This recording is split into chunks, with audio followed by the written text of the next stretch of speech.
Suppose that we reduce this budget under President's office by 82 billion shilling. Why?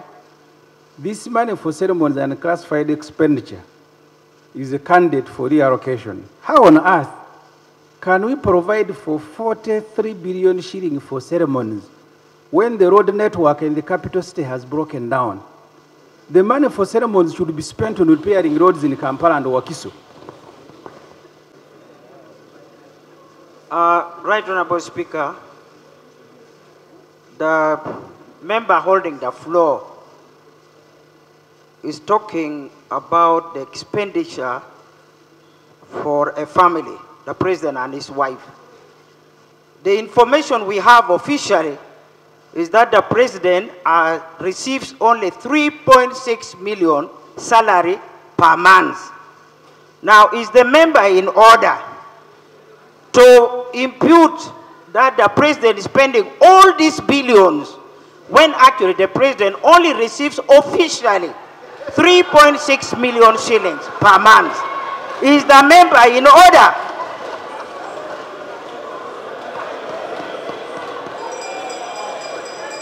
Just like Parliament, money that is allocated there can only be discussed by a specific committee statutorily.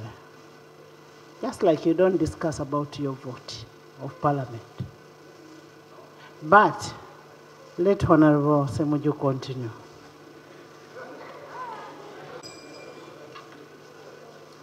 The Presidential Emoluments and Benefits Act 1998, I am on page 32, provides a salary, allowances, and other benefits to the President. When budgeting for the President and his family, this law applies. Unfortunately, the previous parliaments have not guided themselves on what the President and his family is or are entitled to legally. I have for that purpose, Right Honorable Speaker and honorable members, attached a schedule of what the benefits of the President and his family are. And you can straight go to that table. The point the Honorable Ssemuju Nganda makes, the salary of the President in first schedule in that law remains 3.6. The list is long. I may not have to go into the whole list. But please take note that anything that you give to the President and his family, either in excess or below what the law provides, is illegal. Because the makers of the law knew that there will be a President and a family. That's why they are providing even for his children, for education, for a trip outside. Do not be tempted to provide beyond. In the future, you are going to be arrested for the money that you are just splashing. So that schedule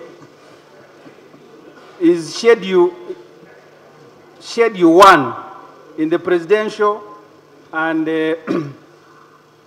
Emoluments and Benefits Act. I don't have to read it. I now want to draw your attention, Madam Speaker, and the House to the budget that has been provided for the President and his family, and for you to compare whether it complies with the Presidential Emoluments and Benefits Act. Details are on the table that follows. For a quick reference, donations, 137 billion shilling. Classified expenditure, including money for Wawogo, 120 billion. Travel abroad. An order, Edi. Has he finished? Right Honorable Speaker, I take cognizance that this House is a very serious House. Honorable members, is free sitting. I can see. You don't have to stand like you're looking after cows.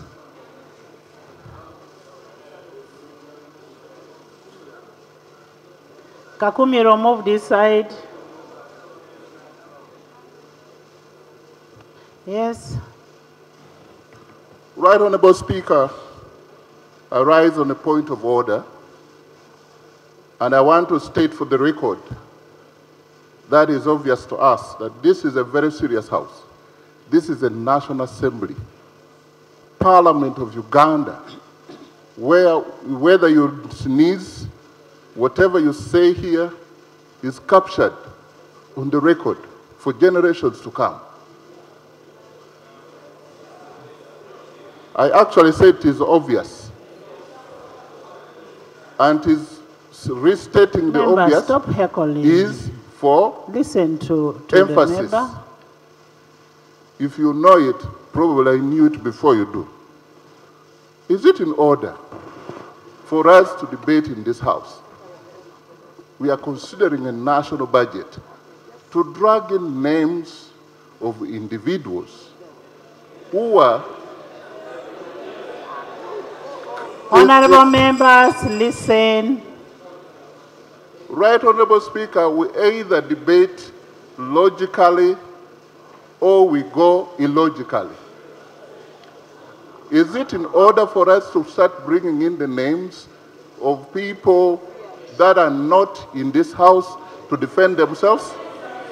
Honorable members. Honorable OO. Honorable both. In the report, it's indicated that Mr. Rabogo appeared before the committee. And if he appeared before the committee, the only thing that I don't see in the budget is a company showing Rabogo. It is not indicated. But if he appeared in the committee, I cannot stop anybody from mentioning a person who appeared in the committee.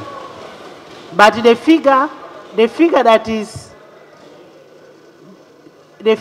they are saying was given to Rabogo is not what I am seeing here. And I don't see the name of Rabogo in the report. Maybe I hear from the chair. Right, Honorable Speaker and members. The person Rabogo appeared to the committee to give a committee some insight on export promotion. He had a team, and they had a number of products they were trying to give us the vision. If we invested in value addition, would earn a lot of income. One of them was coffee, there was fish, there was beef, milk.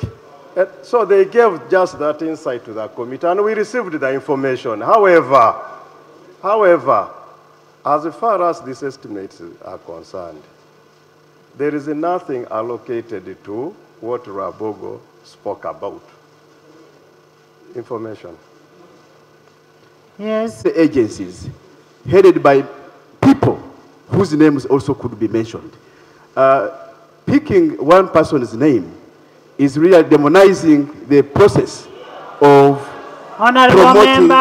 promoting the exports in Uganda. James? Yes, Madam Speaker. I have said if Rabogo appeared before the committee, it has no problem. Yeah. Me, what I don't see an allocation to Rabogo. Exactly. So the information I wanted to relate to my chair is that, and if you're talking about vote 2, President's office, is it vote? State House? Talk about State House. So thank you, Madam Speaker. I think let's debate the national budget. Let's not debate individuals. Let's talk about State House. Madam Speaker, here. For example, when Rabogo came to Munyonyo, Honorable Kaberuka was almost kneeling down to greet him. This one here. Now, can we stop that? Is that what we are supplying today?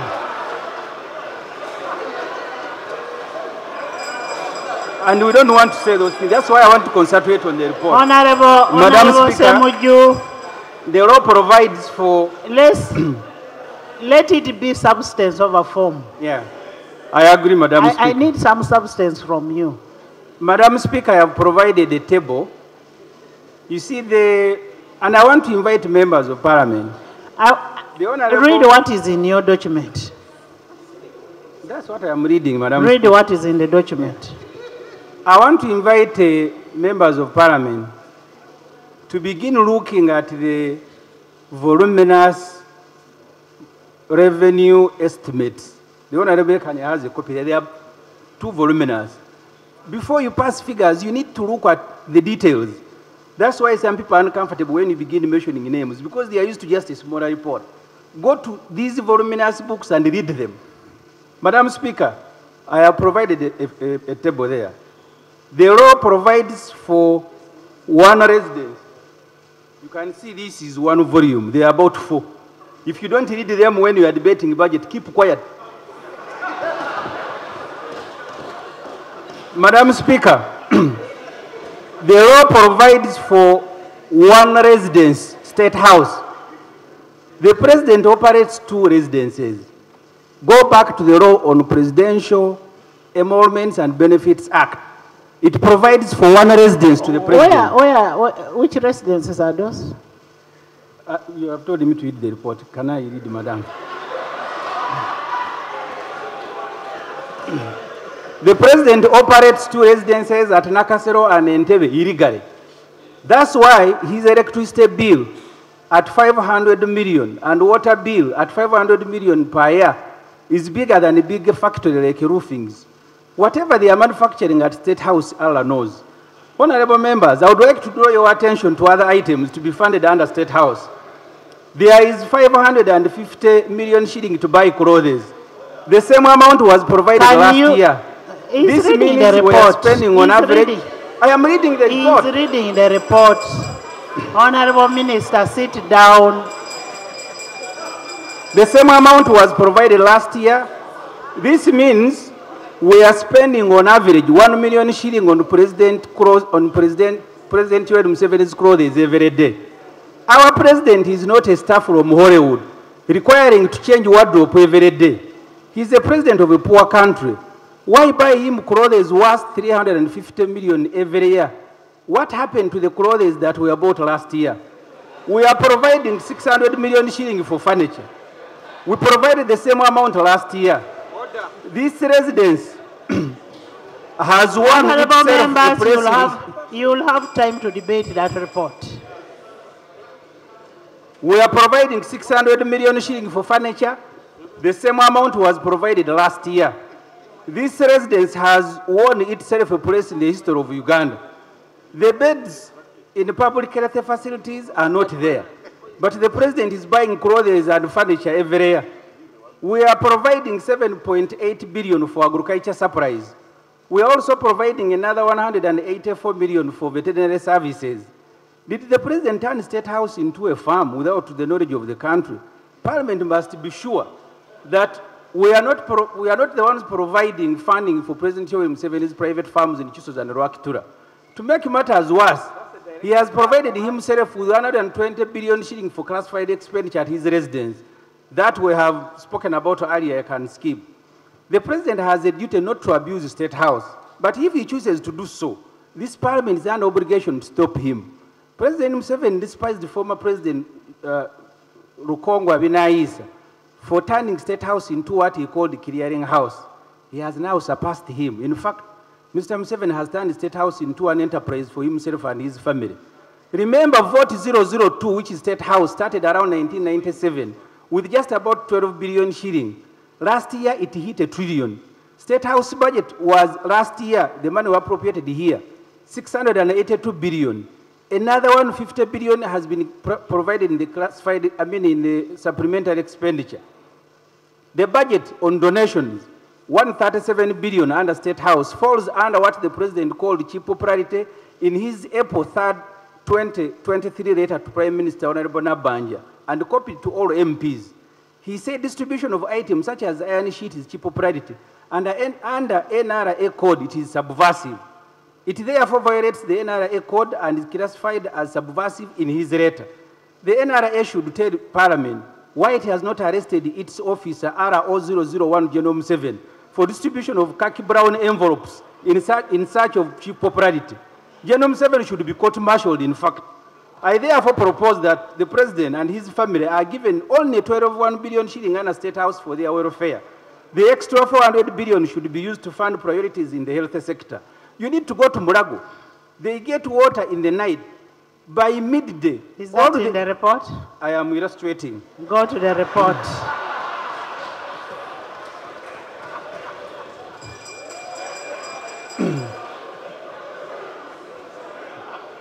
Madam Speaker, Go to the next vote.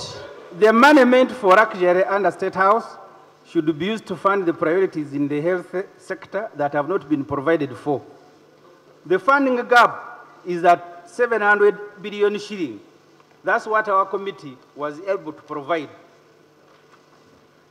Office of the Prime Minister, 22 billion. The Prime Minister, according to Article 101A of the Constitution, is charged with the following responsibility. Shall be the leader of government business in Parliament and be responsible for the coordination and implementation of government policies across ministries, departments, and public institutions. The Prime Minister is therefore at the heart of running the state.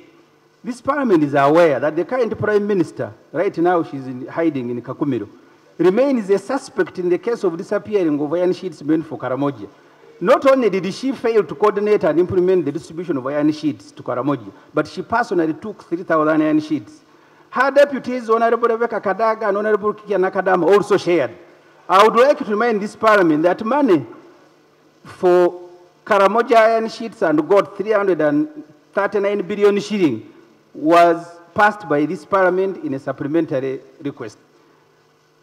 I would like, it cannot be the same Parliament now placing a whole 222 billion shilling in the hands of those who have feasted on the 39. Right, Honorable Speaker and honorable members, you owe it to the country. The colleagues involved in this case have demonstrated inability to supervise public funds. The President wrote to the Prime Minister and copied that letter to all of us. He accused his own ministers of theft and subversion. He actually promised action. I therefore propose that the budget for the office of the Prime Minister, save for the salaries of staff, be withheld until the President has taken his promised political action. There is no way this Parliament will place money in the hands of suspects who are hiding. They are not even sitting in office. And below, I reproduce what is already in the letter that each one of you has. Moreover, there was even a proposal from the accounting officer of that department, late Keith Mwakanizi, that this department must be restructured immediately. Honourable members, I would like to remind you that the two ministers for Karamoja, the Honourable Kitutu and her deputy, have already been charged and have slept in Luzira. That ministry is at the moment without a minister or a deputy because the two were just granted temporary freedom to go to hospital and to visit law chambers. On page 67 of the estimates of revenue and expenditure, 4.7 billion has been provided for this Ministry of Karamoja Affairs under budget output, that number. This Parliament should not send money to a ministry that at the moment is crumbling. Our money should not crumble with the ministry. I invite Parliament to look at Section 11G of the Public Finance and Management Act. In the case of civil servants, the law does not allow anyone to be appointed an accounting officer if he has accountability issues.